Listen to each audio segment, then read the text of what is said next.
Job से जो आपको लक्ष्मी मिलेगी उससे आप क्या यूज़ करोगे? अपने बच्चों की पढ़ाई में लगाओगे, उनकी हेल्थ में लगाओगे, और कहीं पे डोनेशन की जरूरत पड़ेगी तो डोनेशन दोगे। तो बच्चों की पढ़ाई में लगाओगे और बच्चों को आगे पढ़ाने में लगाओगे तो वो भी तो कृष्ण का ही है। तो हम उसको क्या करके सेवा मान के कार्य करना चाहिए। जब हम उसको सेवा मान के कार्य नहीं करते, वहाँ पे जाते हैं कि हमें सिर्फ लक्ष्मी चाहिए।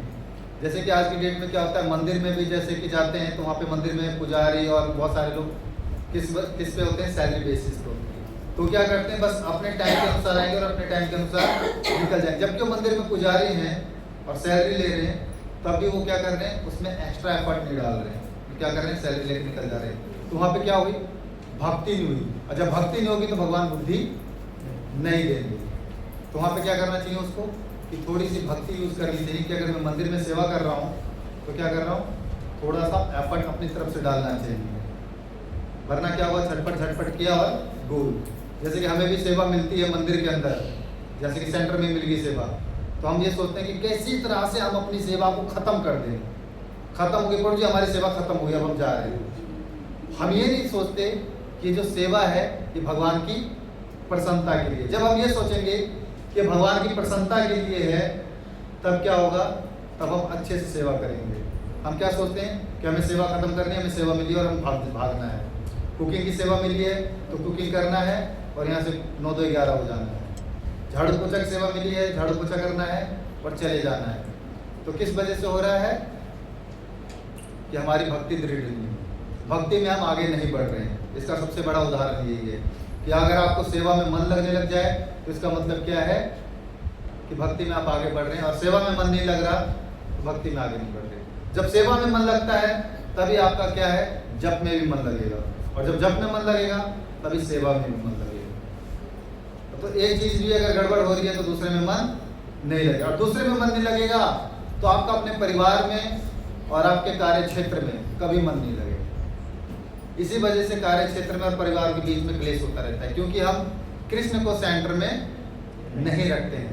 जिस दिन हम कृष्ण को सेंटर में रखेंगे तो क्या होगा, हमें पता चलेगा ये मेरा हस्बैंड है तो किसका है, कृष्ण का है। ये मेरा बेटा है तो किसका है, कृष्ण का है। ये जो मैं कार्य कर रही हूँ ये किसके लिए कर रही हूँ, कृष्ण के लिए कर रही हूँ। तो क्या होगा, हम संतुष्ट होंगे। हम संतुष्ट इसलिए नहीं होते हैं क्योंकि हम जो भी क्या सोच बैठते हैं, ये मैं अपने लिए कर रही हूँ, कृष्ण के लिए नहीं कर रही हूँ, या फिर मैं ये अपने लिए कर रहा हूँ, कृष्ण के लिए नहीं कर रहा हूँ। तो इस वजह से क्या होता है, तो वहाँ पे क्या जाता है, मैं और मेरा। जहाँ पे मैं और मेरा आ गया तो वहाँ पे क्या होगा, तो कृष्ण की प्रसन्नता के लिए नहीं होगा। तब हमारा तीनों में बैलेंस क्या होता है, बिगड़ता है, ऊपर नीचे होता है। क्लियर हो रहा है, ठीक है। तो अब जैसे कि सबके पास 24 ही घंटे हैं, ऐसा नहीं है कि किसी के पास 24 घंटे कम है, किसी के पास 24 घंटे। बोलते हैं कि प्रभु जी हमें तो टाइम नहीं मिलता है, हम तीनों टाइमों को कैसे बराबर में बांटें। प्रभुपाद जी ने तो बोला है 8 घंटे सेवा, 8 घंटे भक्ति मतलब साधना, और 8 घंटे अपने शरीर को देना है। अब हमारा बैलेंस बिगड़ता है। किसी का ऐसा है कि बिल्कुल 8-8 घंटे तीनों चलता है पैरेलल में, मतलब कोई दिक्कत नहीं आती है कोई ऐसा तो किसी का, मेरा भी नहीं है, ठीक है। तो ऐसा नहीं होता कि 8 घंटे पूरा शरीर को मैं दे पाऊँ, या फिर 8 घंटे जैसे कि हम जो अभी बुक डिस्ट्रीब्यूशन में जाते हैं तो 8 घंटे शरीर को नहीं दे पाते हैं, तो 12 घंटे तो हमारा बुक डिस्ट्रीब्यूशन ही खा जाता है। फिर 8 घंटे साधना, 8 घंटे साधना को भी नहीं दे पाते हैं। बताइए गुरु जी कितने घंटे साधना को देते हैं, कैलकुलेट करके बताइए। 2 घंटे जाके 2 घंटे तो माले में होती है, तो साधने में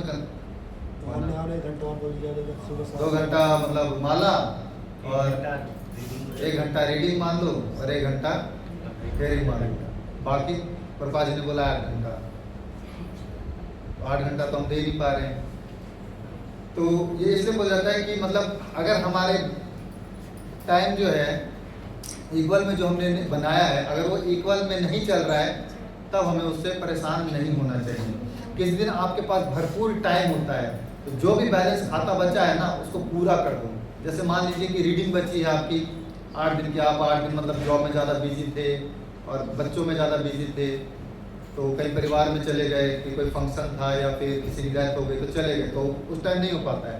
तो जब आप आए हो तब आपकी छुट्टी है तो 8-8 घंटे पढ़ लो, उसमें 8-8 घंटे जब कर लो।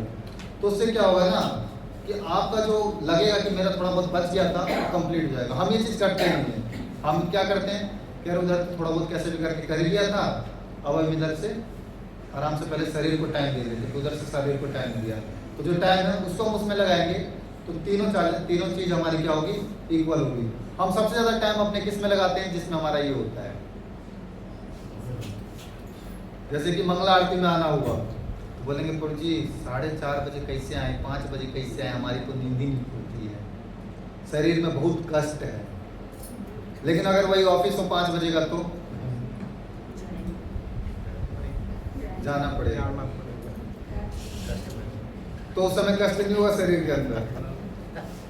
क्यों? क्योंकि हमारी भक्ति जो है अभी पटरी पे आई नहीं है, इस वजह से हमारे साथ ऐसा हो रहा है कि हम बुद्धि नहीं लगा पा रहे हैं। तो इसी वजह से कि 24 घंटा आपके पास भी था, 24 घंटा प्रभुपाद जी के पास भी था, 24 घंटा गुरु महाराज जी के पास भी था, 24 घंटा मोदी के पास भी है, 24 घंटा और लोगों के पास भी है। तो 24 घंटा यूज कैसे करते हैं वो उनके ऊपर है। तो आप 24 घंटा कैसे यूज कर रहे हैं तो आप देखिए। तो यही बताता। फिर उसके बाद क्या आता है कि मतलब ये ऐसा हमारे साथ होता क्यों है। तो ये होता है कि जो हमारी ये देहात्मा बुद्धि है, मतलब जो ये हमारी देह है, इससे आसक्ति के कारण, जब हमारी इससे आसक्ति ज़्यादा होती है तो इससे रिलेटेड जो भी चीज़ होती हैं उसमें हमारी क्या होती है, आसक्ति बहुत ज़्यादा हो जाती है। इससे रिलेटेड चीज़ें क्या हैं, शरीर से रिलेटेड, मतलब हस्बैंड वाइफ बच्चे, ठीक है। और उससे भी बड़ा है कि ये जो हमारा शरीर है, इस शरीर को ही मेंटेन करना, तो शरीर को ही मेंटेन करना। हम क्या करते हैं, अगर एक बार के लिए वो छूट गया लेकिन हमारा शरीर का मेंटेनेंस ना छूटे, उसमें हम ज़्यादा खोए रहते हैं। जबकि हम भक्ति में भी आ गए हैं, लेकिन क्या सोचते हैं कि आज तो मैंने ये साड़ी पहनी, कल कौन सी साड़ी पहनी, आज तो मेरे जो है धोती कुर्ता जो है ऐसा पहना है, तो ये इसको धोना है कि नहीं धोना है।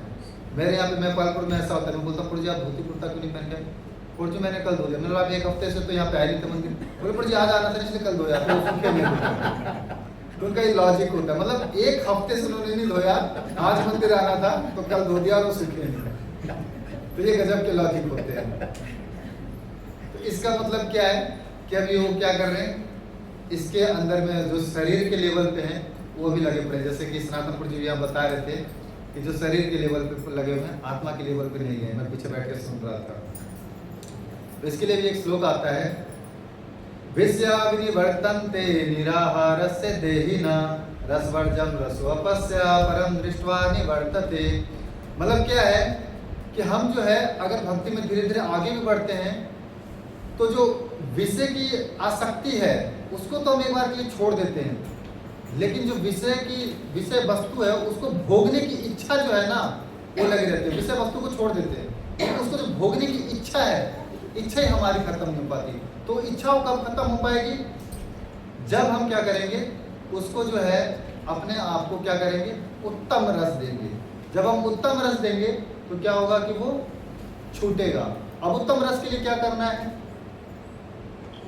जैसे कि मान लीजिए आप घर में प्रसाद बना रहे हैं, मतलब आप लोग माता जी घर में भोग लगाते हैं सारे, हाँ, तो घर में जो प्रसाद बना रहे हैं तो पहले क्या होता था, हर चीज़ डलती थी। तो जब हमें उत्तम रस मिला उस रस को हमने छोड़ दिया। जैसे कि चाय है, ऐसा कोई नहीं है जो चाय नहीं पीते होंगे, पहले चाय पीते थे सब लोग, तो चाय कैसे छूटा, छुड़वा दिया गया, एक दूसरे को देख के। तो अब चाय पीने की इच्छा होती है। तो यही बोला जाता है कि जब जो इच्छा है वो खत्म हो जाए तब क्या किया, हम उस विषय वस्तु के पीछे नहीं जाते हैं, उसकी इच्छा ही खत्म हो गई।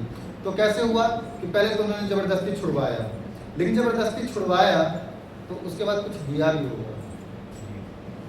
जब कुछ दिया जाता है तब आप छोड़ दोगे, अगर कुछ दिया ही ना जाए तो आप नहीं छोड़ोगे। तो वही है, जब तक आप किसी जीव आत्मा को जो उत्तम रस है जब तक नहीं प्रदान करोगे तब तक वो नहीं छोड़ेगा कोई सी भी चीज़, चाहे आप कुछ भी दे दो उसको।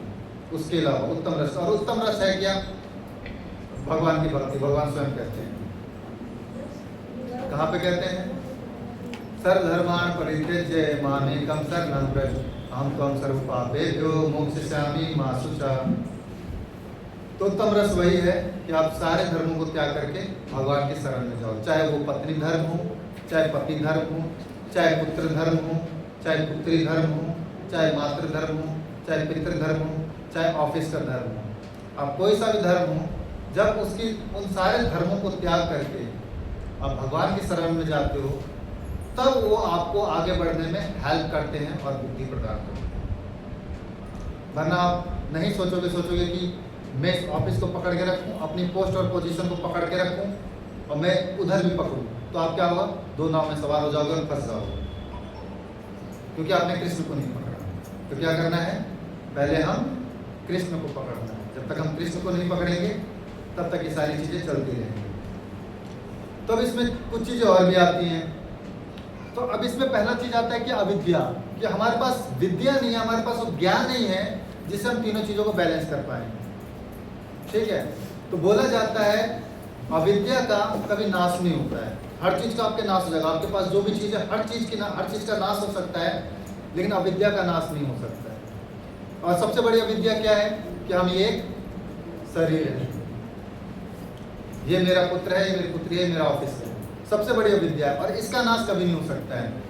जैसे कि मान लीजिए एक बच्चा है छोटा सा, मान लो जी जो छोटे से बच्चा है वो है, अभी उसको ले जाके जंगल में छोड़ दिया जाए, ठीक है, और किसी परिवार के पास छोड़ दिया जाए और उसको पढ़ाया लिखाया ना जाए, तो वो क्या अंगूठा छाप रह जाएगा, क्योंकि वो पढ़ा नहीं हुआ। अब उसको आप बड़े होके भी, अब टाइम बीतता जा रहा है, बोलते हैं ना समय के अनुसार सब चीज़ नष्ट हो जाता है, अब टाइम बीत रहा है, तो वो टाइम बीत रहा है, क्या हस्ताक्षर करना सीखा उसने? नहीं। जैसे पुराने लोग थे, वो मृत्यु को चले गए, मतलब प्राप्त हो गए, चले गए इस जगह छोड़ के, लेकिन उन्हें हस्ताक्षर करना नहीं आया तक। क्यों? क्योंकि वो बचपन से अविद्या के जाल में पड़े हुए थे। तो क्या हुआ, जो बोलते हैं कि टाइम के अनुसार जो है सारी चीज़ें नष्ट हो जाती है, लेकिन अविद्या नष्ट नहीं होती है। उसी प्रकार है, जब हम भोगों में लगे रहते हैं तो भोग भी नष्ट नहीं होता है टाइम के अनुसार। भोग क्या है कि हमें नष्ट कर देता है, लेकिन हम भोग को नष्ट नहीं कर पाते। बोलते हैं ना कि प्रभु जी, माता जी, अभी तो हम भोग को भोग रहे हैं, अभी हम अपने बच्चे को भोग रहे हैं, अभी हम इस फ्रूट को भोग रहे हैं, अभी हम ऑफिस में जो मिलता है सैलरी उसको भोग रहे हैं। तो क्या होगा कि हम भोगों को तो भोग रहे हैं, लेकिन हमें ये गलत फहमी है हमारी कि हम भोगों को भोग रहे हैं। एक्चुअली में भोग जो है हमें भोग रहे होते हैं। कैसे? जैसे कि आपने मान लो कि आप कुछ पा रहे हैं, अब बचपन से अभी तक पाए रहे हैं सब कुछ, तो क्या खत्म हो गया? आप पाए जा रहे हैं ना, और पाते पाते एक दिन अपना शरीर छोड़ के निकल दोगे, तो भोग तो वहीं रह गया, भोग तो खत्म हुआ ही नहीं। तो इसलिए बोलते हैं कि उसको जो है अगर उत्तम रस दिया जाए तो हमारे जो भोगों में आसक्ति है वो खत्म होगी। तो तीनों पहलुओं में चलती है। जब हम कृष्ण भावना भावित होते हैं तब भी भोग रहे होते हैं, जब हम कार्य क्षेत्र में होते हैं अपने तब भी भोग रहे होते हैं, और जब हम अपने घर पे होते हैं तब भी भोग रहे होते हैं। तो तीनों जगह पे हम भोग ही रहे होते हैं। क्यों? क्योंकि कृष्ण हमारे सेंटर में नहीं है।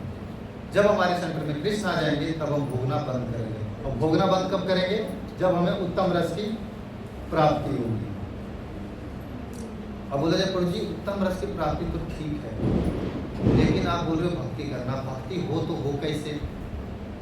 अब उसके लिए हमें क्या करना पड़ेगा? तो उसके लिए बोल रहे ना उत्तम योग की। तो उत्तम योग, योग मतलब ये होता है कि जोड़ना। जो योग है, योग का मतलब क्या है? जोड़ना। किसको? अपने मन को परमात्मा से, भगवान से जोड़ना। जैसे कि कर्म हो गया, जैसे कि आप कर्म करते हो, तो कर्म करना क्या हुआ? आप गए ऑफिस में, पैसा कमा के लाए, अपने बच्चों को पाला, अपने घर को चलाया, ऑफिस में भी खर्चा चल रहा है, इधर भी चल रहा है, और अपने शरीर का मेंटेनेंस भी कर रहे हो, तो उसे क्या हो गया? वो सिर्फ कर्म है। अब वो योग कब बनेगा? कर्म योग जब अपने पैसे को लाए और उसको कृष्ण भावना भावित होके लगाया, उसको कृष्ण भावना भावित बनाया। तो बच्चों को क्या है कि कृष्ण से जुड़ी हुई चीज़ों को बता रहे हैं, उस पर खर्चा कर रहे हैं। जो है हम कहीं धाम जा रहे हैं घूमने के लिए, भगवान जी के धाम जा रहे हैं, तो उसमें क्या है कि हम अपना खर्च कहाँ कर रहे हैं, उधर दे रहे हैं, कहीं डोनेशन दे रहे हैं सेंटर में।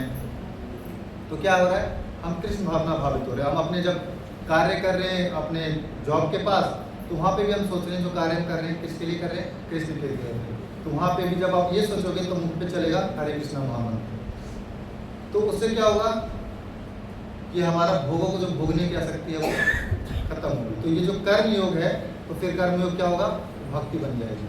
कर्मों का मतलब ही होती है भक्ति। जिस चीज़ में योग जुड़ जाए तो भक्ति बन गया। अभी आप कर्म कर रहे थे क्योंकि कृष्ण सेंटर में थे, अब कृष्ण सेंटर में आ गए तो वही कर्म क्या हो गया, भक्ति बन गई।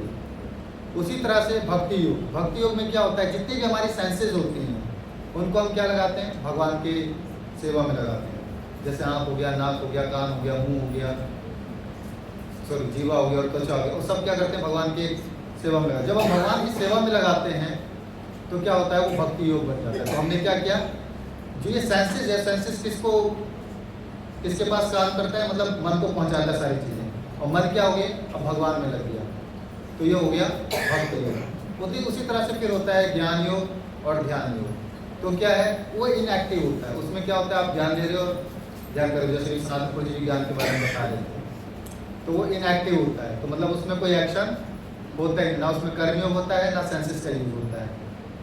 तो भक्ति योग के लिए क्या करना है, जब आप भक्ति योग के लिए चल रहे हो तो अपने जितने भी सेंसेस हैं उनको क्या करना है, कृष्ण की सेवा में लगाना है। और कर्म योग आप देख रहे हो, तो कर्म योग कैसे करना है कि अपने जितने भी कर्म हैं उनको भगवान की सेवा में लगाना है। जैसे कि आप प्रसाद बना रहे हो, तो जब प्रसाद बनाते हैं अगर उसको भक्ति योग में कर्म योग बनाना है तो उसको कैसे बनाओगे, तो एग्जाम्पल को देना चाहेगा।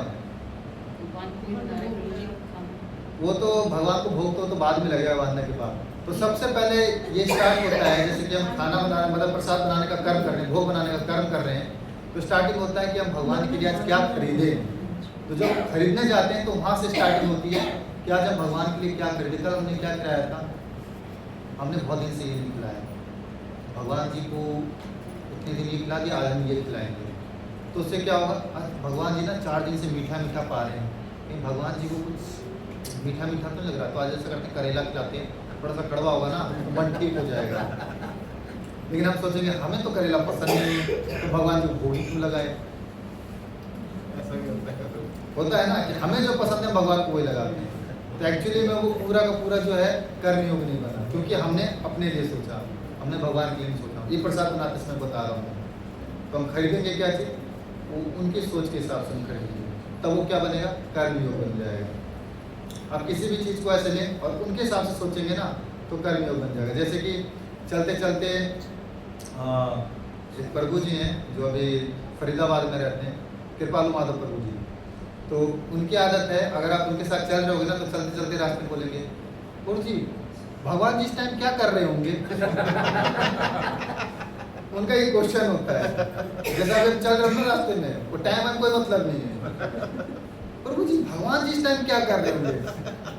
तो अब वो क्या होगा, तो चलने का भी कर्म है, वो जो चल रहे हैं ना वो कर्म ही हो रहा है। कर्म का मतलब क्या है कि जो भी एक्शन हो वो कर्म है, तो कर्म कर रहे हैं, लेकिन वो कर्म को क्या कर रहे हैं, वो योग बना दे रहे हैं, उस कर्म को क्या है भगवान से जोड़ दे रहे हैं।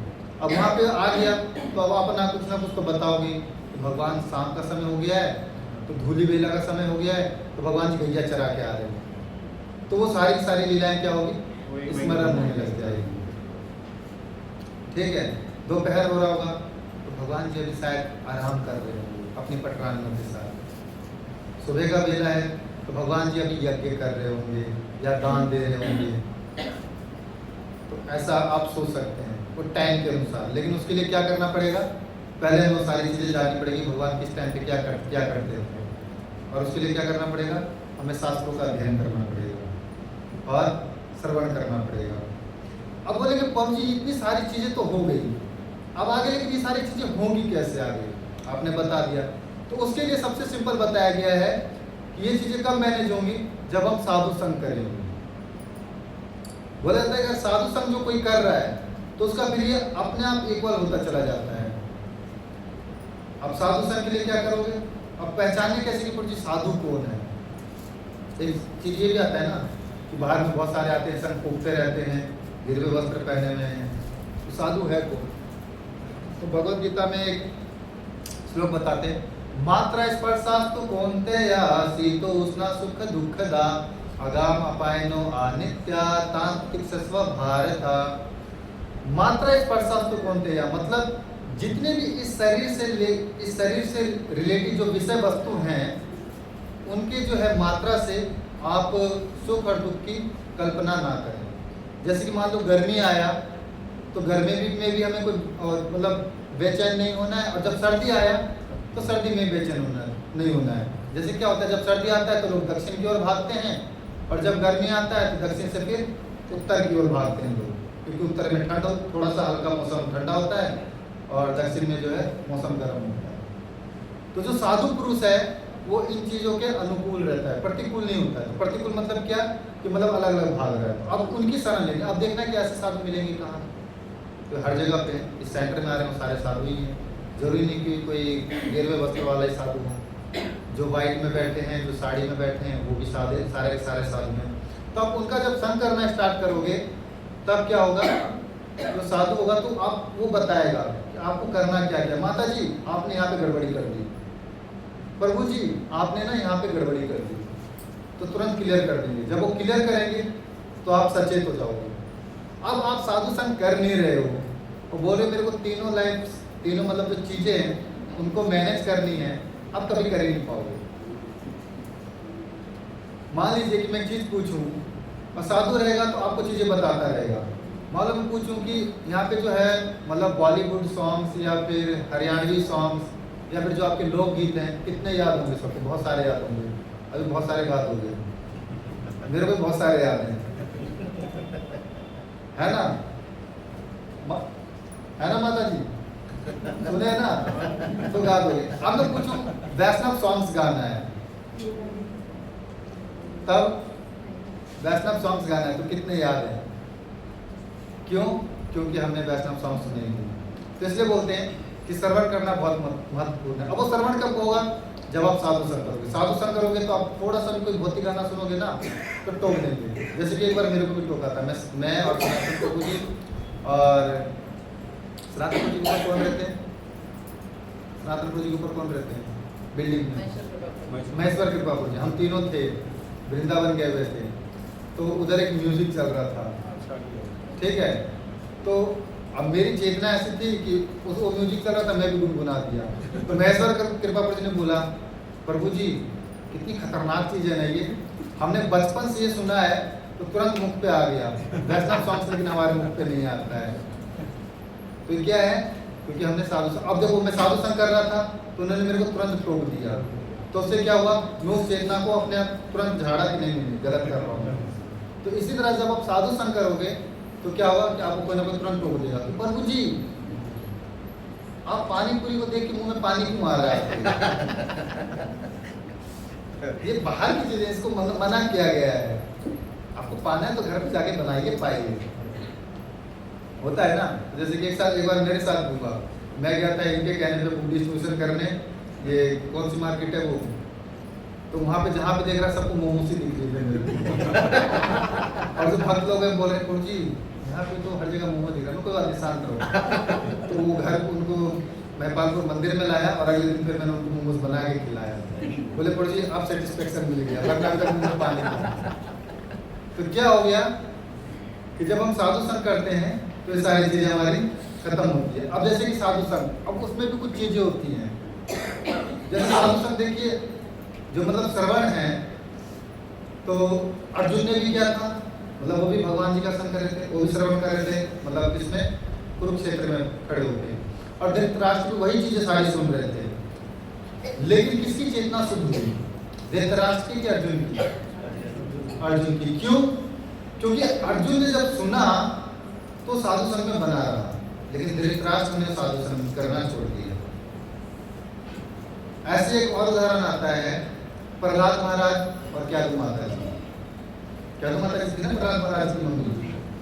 तो प्रहलाद महाराज गर्भ के अंदर ही थे और क्यादु माता जी क्या थी, वो किनसे सुन रही थी? नारद मुनि से श्रवण कर रही थी।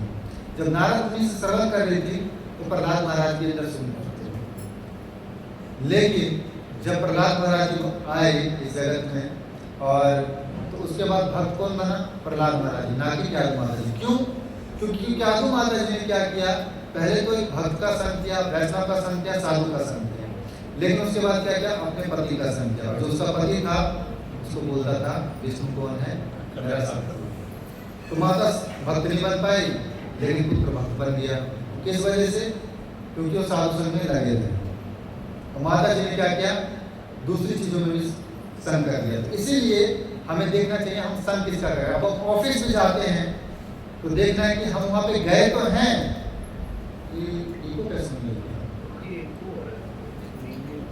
तो जैसे कि हम ऑफिस गए हैं तो ऑफिस में भी देखना चाहिए कि हम जो है संग लेना है या देना है।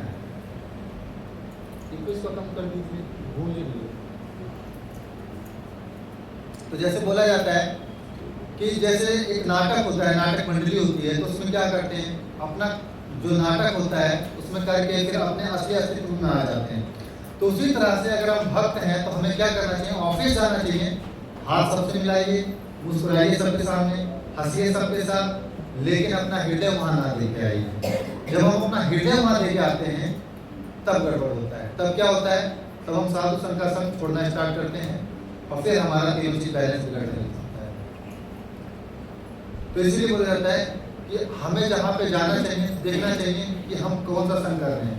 हृदय तो नहीं ले बैठे, जैसे कि मगरमच्छ और बंदर की कथा आती है कि जो मगरमच्छ है अपने पीठ पे बंदर को बिठा के लेके जा रहा था, क्योंकि दोनों फ्रेंड थे। तो बोला आओ फ्रेंड, मेरे पीठ पे बैठो, मैं तुम्हें मार लाता हूँ।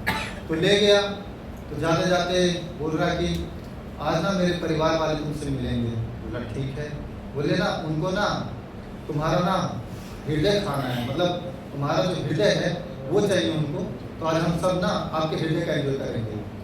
तब वो सोचा कि अब तो गड़बड़ है, अगर मैं कूदूं तालाब में तो मरूं, बैठा रहूं पीठ पे तो मरूं।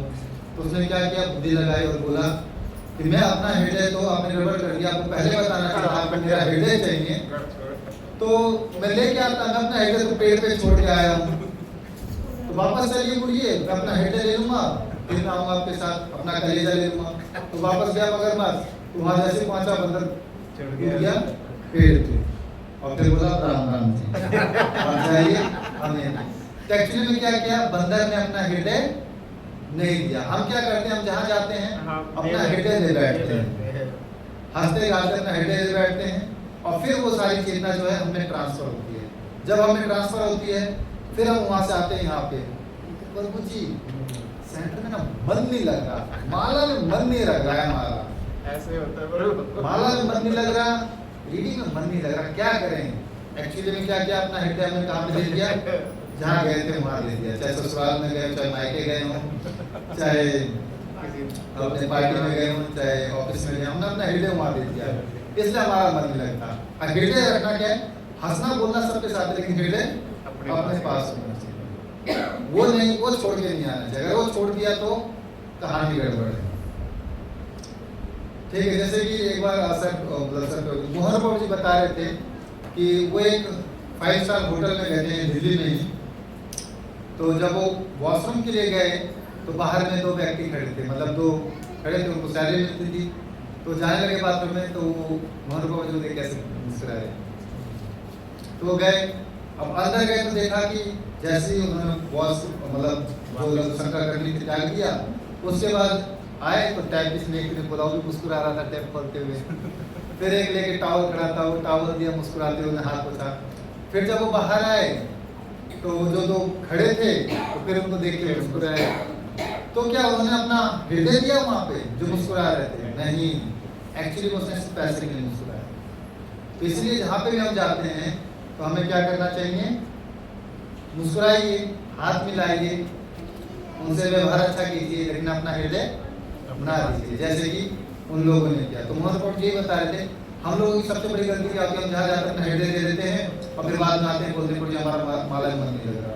अब हम सुबह मंगला आरती में ना आने में बड़ी दिक्कत हो रही है, क्योंकि हम वहाँ जा के 10 बजे उठते थे, तो अब वो वाला अपने सिचुएशन मिल नहीं रहा है ना गुरु जी। मैं गुरु जी हम 8 बजे उठते हैं तो कैसा है मंगला आरती में, तो यही चीज़ हमारे साथ गड़बड़ हो जाती है। यही है, जब तक साधु संग करते रहोगे तो साधु आपको बताते रहेंगे कि तीनों चीज़ कैसे बैलेंस करना है, और आपका तीनों चीज़ बैलेंस भी होता रहेगा। और बोलते हैं कि अगर हमें परिवार वालों को टाइम देना चाहिए तो क्वालिटी टाइम देना चाहिए। वरना टाइम तो हर कोई देते हैं। आप जाके घर में सोते रहे तो 12 घंटे तो टाइम दे रहे हो तो सोते सोते, लेकिन उसको टाइम देना नहीं होते कहते।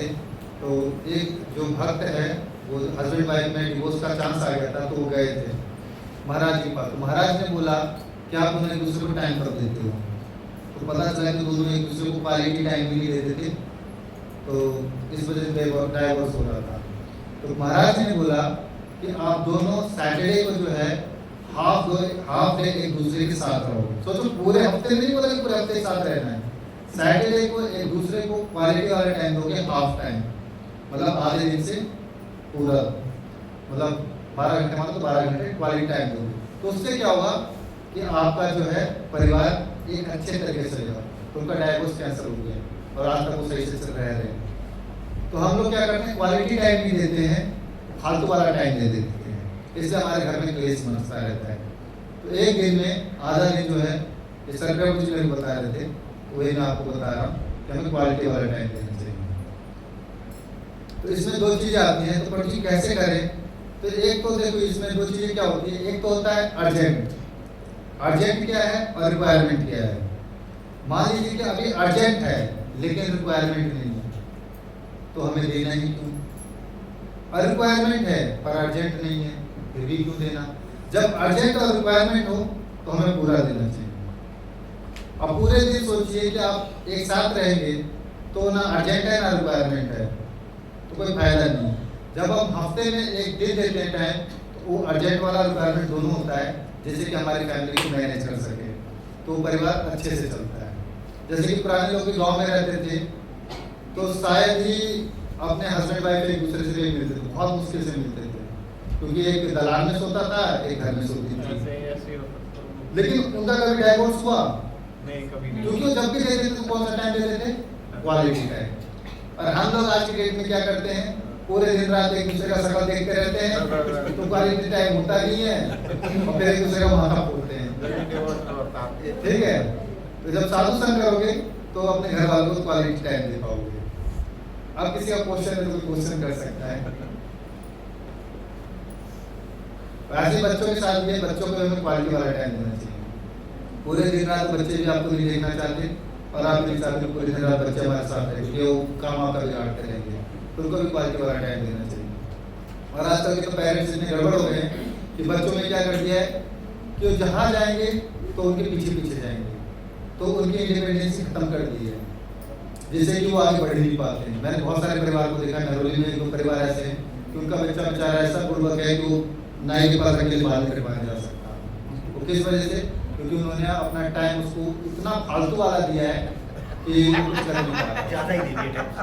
तो क्वालिटी वाला टाइम देना चाहिए था, फालतू वाला नहीं। तो उनके परिवार वालों ने फालतू वाला टाइम दिया। ऐसे बहुत सारे बच्चों को जानता हूँ। तो हमें क्वालिटी टाइम देना चाहिए, ना कि फालतू वाला टाइम। ऐसे तो प्रभु बहुत हाँ, जैसे मेरे मम्मी पापा ने, जब मैं छठी के बाद तो मैं खुद ही अब कमा के अपनी मम्मी पापा को देता था। तो एक्चुअली में फिर क्या हो गया, ये नहीं कि वो मेरे पीछे पीछे दौड़ रहे, उन्होंने इंडिपेंडेंट छोड़ दिए, जहाँ मरना है मर। और किसी का कोई क्वेश्चन तो कर सकते हैं। इसलिए अपने बच्चों को क्वालिटी वाला टाइम दीजिए, उनके पीछे मत भागिए हमेशा। प्रभु जी, ये गीता के श्लोक पढ़ने में ज़्यादा इजी है सुनने में? जब आप सुनते रहेंगे तो पढ़ना भी हो जाएगा। हाँ, मैं सुनता हूँ, पढ़ाई में बड़ा कष्ट। नहीं, देखिए क्या करते हैं, प्रभु मंगलाचरण बहुत कोशिश करता हूँ, आया है पर नहीं, मुझे बारी नहीं आ पाता। देखिए पहले सुनिए फिर गाने की कोशिश कीजिए, पहले सुनिए फिर गाने की कोशिश कीजिए। जैसे मैं इनके साथ करवाता हूँ, इनको क्या करता हूँ, पहले सुनाता हूँ, 4-5 बार सुनाया फिर गवाया, तो इनको याद हो जाता है। बहुत कोशिश करता हूँ। तो आप भी ऐसा कर सकते हैं, पहले सुनिए फिर उसको एक बात का गाइए, सुना। फिर जहाँ पे गड़बड़ हुई है फिर सुनिए फिर गाइए उसी जगह से। इतना तो याद है प्रभु। प्रभु जी, बच्चे को क्वालिटी टाइम आप करेंगी, बच्चे को क्वालिटी टाइम दें। अगर बच्चे को पूरा दिन साथ कर रहे हैं आफ्टर स्कूल, तो वो क्वालिटी टाइम नहीं, उस बच्चे से पूछेगा, उसको मजा नहीं आ रहा होगा। तो क्या होता है क्वालिटी टाइम? जैसे कि मान लीजिए कि आप अपने जॉब पे हैं, वो इधर हैं, तो एक दिन जो है प्रॉपर बच्चों के लिए होना चाहिए कि उनके साथ आप खेल कूद सको। आप उनको सर्विंग तो डेली कर ही रहे हो ना, आप बच्चों को क्या वो वाला टाइम दे पा रहे हो जिसमें उनको लगे कि हाँ मम्मी मम्मी है, मतलब वो तो डेली दे रहा है। वो तो आज की डेट में मेड भी कर रही है ऐसा, मेड भी कर रहे हैं ना, उनको जो आप खिला पिला रहे हो सब कुछ कर रहे हो दे रहे हो, तो उससे ना वो बोर हो जाते हैं। तो उनको क्या करना चाहिए, एक दिन कहीं आप घुमाने ले गए किसी और मंदिर, ये नहीं कि हमें सराधा पाठ साठ ले गए, कभी चिप्पीवाड़ा लेके चले गए, कभी रोहिणी मंदिर लेके चले गए, कभी द्वारका मंदिर लेके चले गए, कभी वृंदावनी लेके चले गए, तो उनको लगे वो क्वालिटी टाइम, तो उससे ज़्यादा खुश होंगे। जैसे बोला जाता है कि हमें किसी को गिफ्ट कब देना चाहिए, जब उसका बर्थडे हो या फिर कोई त्यौहार हो, है ना। लेकिन उससे ज़्यादा खुश तब होगा जब उसको ना बर्थडे हो ना कोई त्यौहार हो, उसको वैसे दे दिया जाए। वो स्कूल से आया, बोले बेटा आपके लिए ना कुछ चीज़ है, देखो तो आपके लिए कुछ लेकर, तो वो देखे अरे मम्मी ने वॉच लेके आई है, वो ज़्यादा खुश होगा। तो जब वो क्वालिटी वाला टाइम दोगे ना उसको, तो ज़्यादा खुश होगा, ना कि वो रेगुलर में लगे पड़े हो। बेटा तू कहाँ जा रहा है, चल मैं इधर को छोड़ के आता हूँ, उससे ज़्यादा खुश होगा जब आप उसको वाला टाइम दोगे। और किसी का कोई क्वेश्चन? तो मुझे कई बार ऑफिस में जैसे हम जाते हैं, आपने बताया तो ऑफिस में बहुत सारे लोग होते हैं, मतलब चेयर में आसपास बैठे होते हैं, तो इतनी फालतू बातें वो करते हैं या बोलते हैं, कई बार लगता है कि गानों में घुस ही रही है वो, मतलब उनकी कैसे हम इग्नोर कर सकते हैं?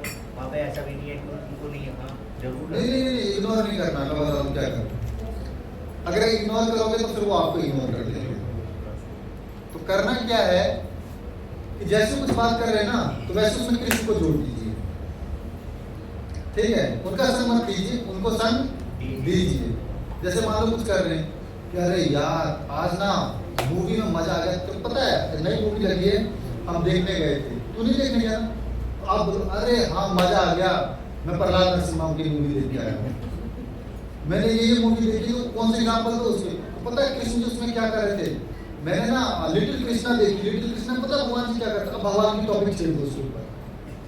अभी मूवी की टॉपिक उसने छेड़ा ना, आपने मूवी की टॉपिक छेड़ी, लेकिन किसको रिलेट करके? भगवान को लेकर, तो अब छोड़ दो, छेड़ दो, तो फिर वो कृष्णा की सारी चीजें बताने लगा। तो आपने क्या किया? उसका संग किया, आपने क्या किया? उसको संग दिया। ऐसे फोन पे भी होता है, जैसे फोन पे आता खासा माताओं का होता है, किसी का फोन आ गया तो एक घंटे लग जाती है, मेरी मम्मी भी है। तो अगर कोई दस लगी है तो क्या करो आप? उसमें कृष्ण की बातें करना स्टार्ट कर दो। दो काम होंगे, या फिर तो कृष्ण कथा पूरा सुन लेंगे या फिर फोन काट देंगे। दोनों में किसका फायदा है? आपका फायदा है। और जब आप ऑफिस में ये बातें कर रहे हैं तो आप कृष्ण को जोड़ोगे तो क्या होगा? या फिर तो उनके चले जाएंगे या फिर पूरी कथा सुनेंगे, तो किसका फायदा होगा? आपके, उनका मुंह बंद हो जाएगा। ठीक है। और किसी को क्वेश्चन?